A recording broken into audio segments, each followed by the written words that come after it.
Good. Everyone ready? Okay. Ed Gonzalez, Harris County Sheriff, joined here by members from our team. To my left, I have Major Suarez that oversees Criminal Investigations Bureau. We have Assistant Chief Tommy Diaz. Behind me are Assistant Chief Phil Vasquez, Captain Wagner, and Major Nanny. This afternoon at approximately 4:58 p.m., Harris County Sheriff's Office Sergeant that was working an overtime program focused on traffic enforcement out here in this region conducted a traffic stop at the 1000 block of West FM 1960, which is approximately maybe about a mile away or a quarter of a mile away, right before FM 1960, before 45 correction, near Live Oak or Red Oak or Live Oak. Yeah, and at that point, the individual was refusing to comply and exit his vehicle. The initial reason for the traffic stop was an expired registration and busted taillight. The sergeant began again ordering or giving orders or commands to the individual to exit the vehicle. There was a lone occupant in the vehicle. The individual kept refusing and wanted a supervisor at the location. Several supervisors did arrive on scene along with several other deputies. They attempted to continue to reason with the individual. At some point, they determined that the individual was claiming to be a sovereign citizen. Want to say that our sergeant and deputies at that point used great restraint. They spent about 1 hour approximately trying to reason and talk to the individual with no results. He was refusing to come out. During the time of the traffic stop, our deputies and sergeant determined that the male was possibly wanted on a felony warrant out of Brazoria County.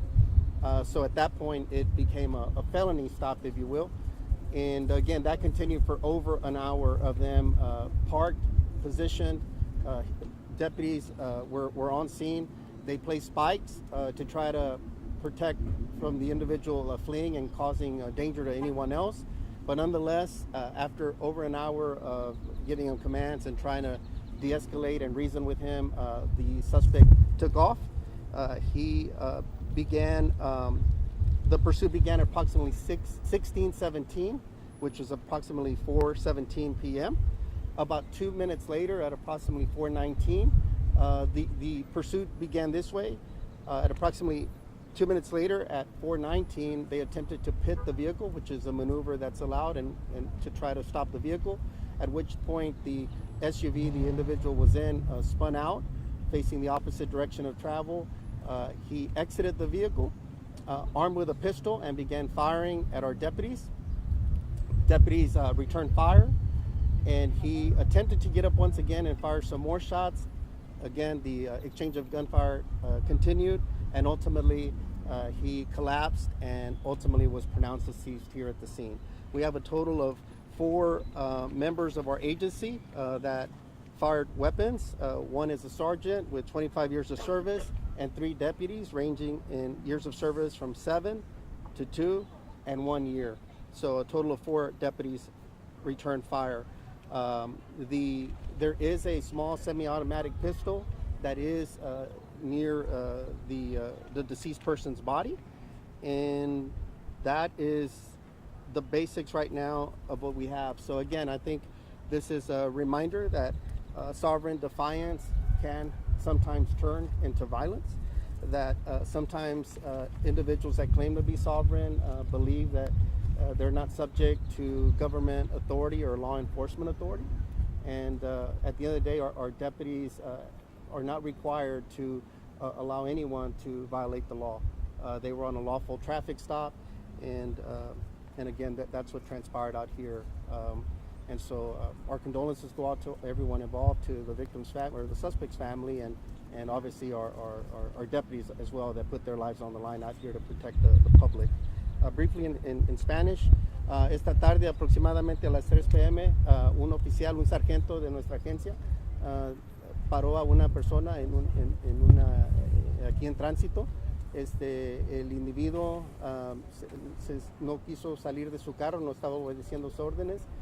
Se anunció que era una persona que no tenía que cumplir con la orden de los oficiales, que él se considera que no el gobierno no lo puede decir quién es. darle dirección. Entonces trataron de hablar con él como aproximadamente por 1 hora. Sin éxito, la persona no quiso salir del carro y al final la persona huyó en el vehículo. Nuestros oficiales le dieron seguimiento. Al fin el individuo llegó aquí, le pudieron pegar por atrás del vehículo, se detuvo, salió armado con una pistola, comenzó a dispararle a nuestros oficiales. Ellos también dispararon sus armas y hubo un intercambio de tiroteo y al final la persona murió aquí en la escena, fue baleado. Ninguno de nuestros oficiales recibió heridas y los oficiales tienen de años de servicio de 25 años, 7 años de servicio, 2 años de servicio y 1 año de servicio. También fue una persona que fue lastimada debido al tiroteo, una mujer de 48 años y también el sospechoso dicen que es 47 años de edad. Entonces va a ser una investigación muy extensa que tenemos aquí. Briefly, I want to say that the tentative age for the deceased suspect is 47 years of age.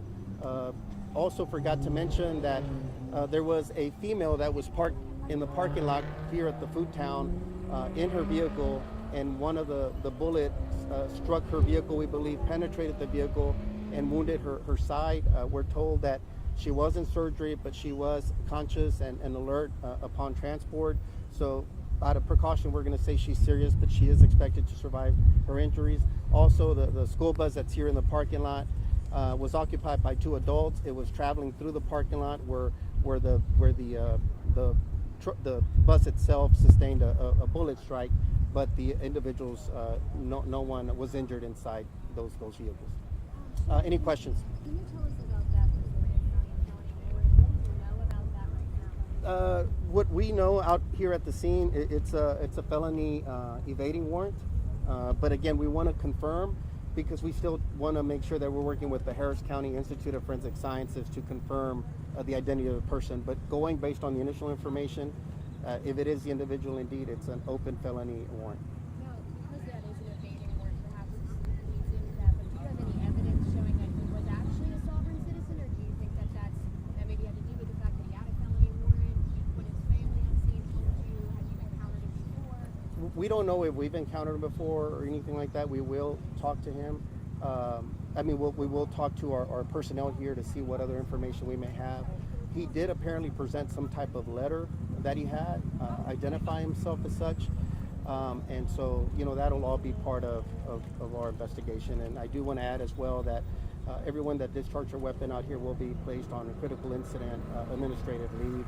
We also will do extensive investigations. Our homicide is out here. They'll conduct a criminal investigation as well as our crime scene investigators. The DA's office is out here. We also send the investigation once it's complete to the Texas Attorney General's office as well. So it's very thorough investigations. Sheriff, let me ask you this. Obviously, you're deputies and you want your deputies to make it home safely. Exactly. We're in a very open public area with a lot of people.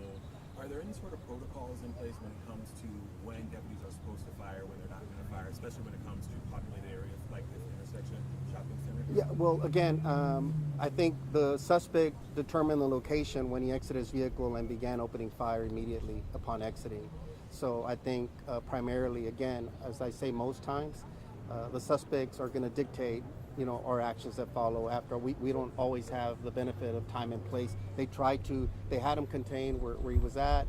They gave him every opportunity. It's my understanding that the goal was really just to give him a warning. They were talking again. They spent over an hour. They could have rushed it. At some point, they gave him clear commands. Hey, this is going to have to stop. You're going to have to exit because now they knew of a possible felony warrant. He refused to exit, and that's when they took off and came to a more crowded area. They weren't the vehicle. Again, the person was in their vehicle. We believe it penetrated. They weren't outside of the vehicle. She just happened to be inside her vehicle. And again, we're obviously concerned for her. We're always concerned for that. And again, it'll be a thorough review. We do check to make sure that they did follow policies and procedures and everything. But at that point, that'll be a part of our investigation. So I do want to say that, as I always do, that all of this is preliminary. If there's anyone that saw anything that can give us information, we want to know. If they filmed or witnesses or anything, we want to know. So all this is subject to change once we conduct the scene investigation. And if there's any other information, we want to know. We want to make sure we have a complete picture. Everything I say is just preliminary information. which is based on the initial findings here at the scene, just to provide to you and the community. As you mentioned, it is early. Do you know whose bullets hit that car and her and the bus yet? We don't know. Everything went down pretty quickly. It's like, again, the information we have is as soon as he exited the vehicle and began running, he began firing. It appears he was possibly struck pretty quickly. He attempted, if we're not mistaken, to get up again and still engage in fire. Our deputy's vehicle, at least one of them that I've seen, does have bullet strikes to the front hood. So very scary situation for our deputies as well. I expect them to go home safe. They're doing their job. And again, this could have been gone a lot differently had he just complied. Again, many times sovereign individuals, it does show that these situations do have a chance to turn violent, and they, under their belief, they're not under the authority of federal government or law enforcement. But we have a responsibility, and our deputies do not have to allow anyone to violate the law. Just regarding surveillance, do you know approximately how long that shootout lasted for again? A matter of seconds, just real quick. The shootout itself was pretty quick. As soon as he exited, he began exchanging gunfire, made a run for it. But at that point, him being armed, he already fired at us. It's a potential active shooter situation.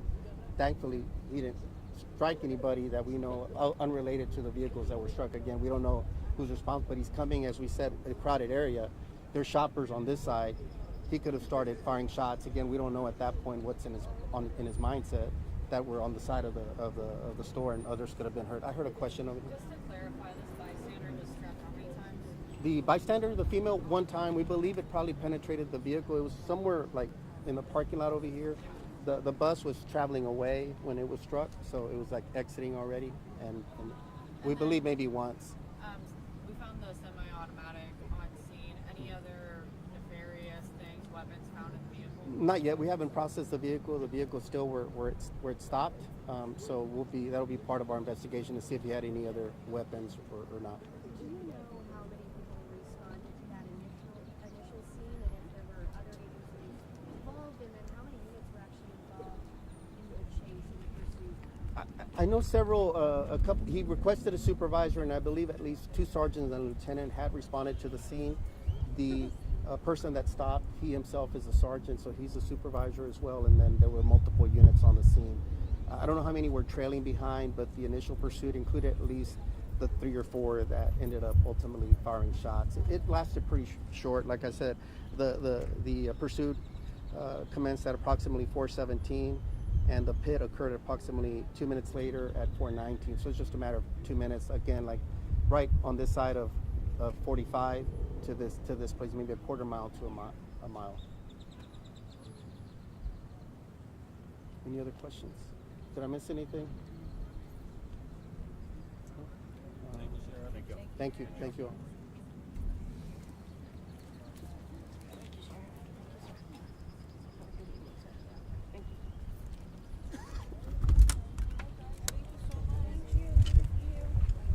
Thank you.